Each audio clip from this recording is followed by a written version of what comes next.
তো ফুলকপির পকোড়া, এর জন্য ছোটো ছোটো করে আমি ফুলকপি কেটে নিয়েছি। আর এর মধ্যে দিয়েছি আমি আদা বাটা, জিরের গুঁড়ো, কাঁচা লঙ্কা বাটা আর বেসন, চালের গুঁড়ো।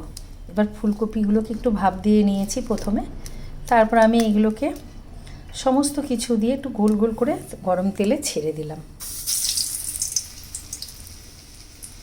একটা করে ফুলকপিকে সমস্ত উপকরণ মাখিয়ে গরম তেলে ছেড়ে দিচ্ছি। জিরের গুঁড়ো, আদা বাটা, কাঁচা লঙ্কা বাটা, ফুলকপি। এবার আমি লাল লাল করে তেলের মধ্যে ভেজে নেব।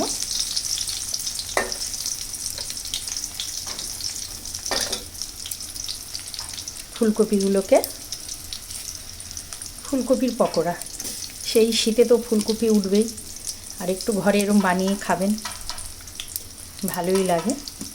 তো জিরের গুঁড়ো, গোলমরিচের গুঁড়ো, বেসন, চালের গুঁড়ো।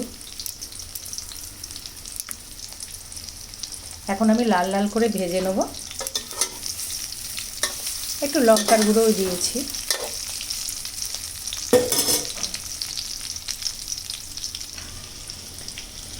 লাল লাল করে 10 মিনিট ধরে আমি ভাজবো এগুলোকে,